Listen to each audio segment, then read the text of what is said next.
जय हिंद दोस्तों। कैची choice YouTube channel पर आपका स्वागत है।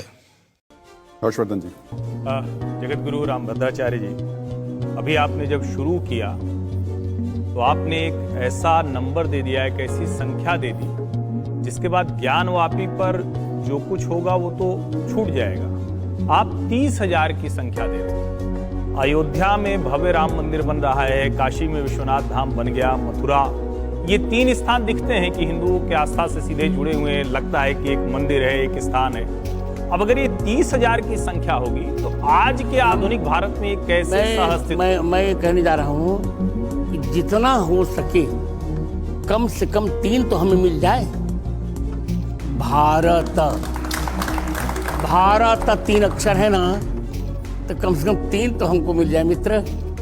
अयोध्या मिल जाए, काशी मिल जाए, मथुरा मिल जाए, फिर देखेंगे। नहीं जगत गुरु, इसमें थोड़ा सा ये लोगों के मन में भी रहता है और कई बार ये चर्चा में भी आता है कि इन 3 स्थानों पर क्या हिंदू जो धर्म गुरु हैं, शंकराचार्य हैं, आप जैसे जगत गुरु हैं, उनकी तरफ से क्या कोई भरोसा जाएगा कि ये 3 स्थान हैं, इसके बाद हम बात नहीं करेंगे या नहीं करना चाहिए? वो तो परिणाम बताएगा। पहले 3 मिल जाए फिर हम बताएंगे। जगत गुरु, लेकिन यहाँ मेरा सवाल आपसे ये है कि आप कह रहे हैं ये 3 मिल जाएं, लेकिन कुछ वक्त पहले आरएसएस प्रमुख मोहन भागवत ने कहा था कि अयोध्या हो गया, बस अब काशी और मथुरा की बात नहीं। मैं उनकी बात नहीं करता, क्योंकि मैं इस समय धर्माचार्य के मार्ग से चर्चा कर रहा हूँ। और मोहन भागवत धर्माचार्य नहीं है, ही इज नॉट धर्माचार्य।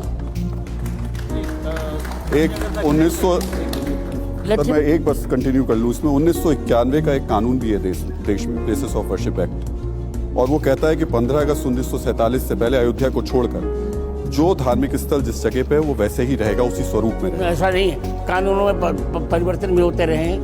भारतीय संविधान में ही लगभग 126 27 परिवर्तन हुए हैं।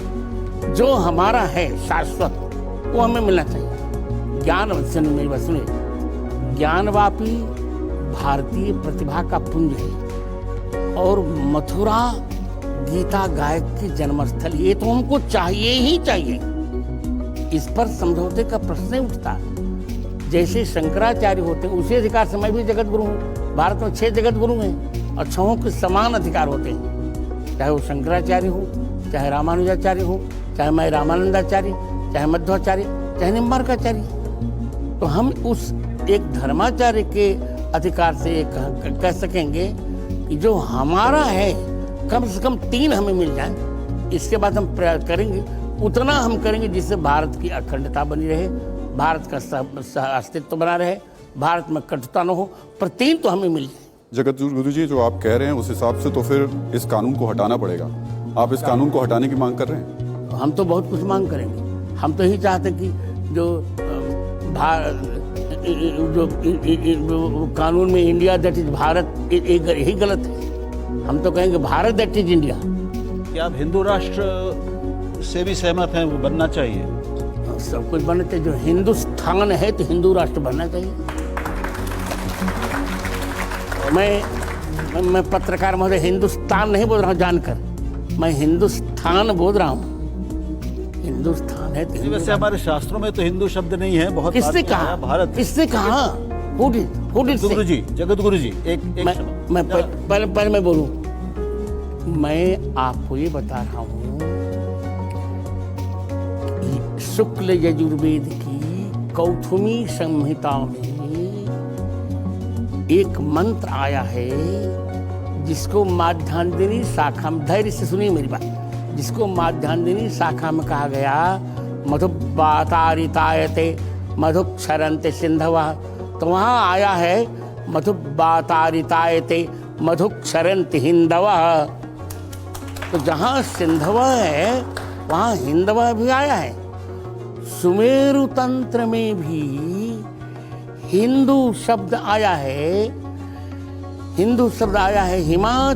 हिमाचलम समारभ्य यावदिंदु सरोवरम तत्रस्था जनता यातु सा हिंदू रीति कथ्यते। हिमालय से लेकर इंदु सरोवर पर्यंत रहने वाली जनता को हिंदू कहते हैं। हुंकुरवत्यश्च दूयन्ते गावो यत्र समादृता गो विप्र प्रतिमा सेवी स हिंदू रीति कथ्यते।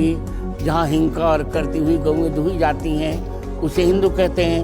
हिंसा च दूयते यत्र सदा चरण तत्पर गो विप्र प्रतिमा तुलसी तुलसी प्रांगणे यस्य स हिंदू रीति कथ्यते।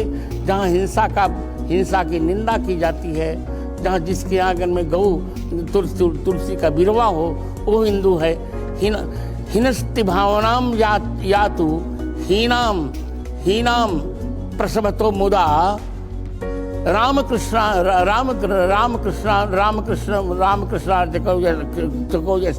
स हिंदू कथ्यते।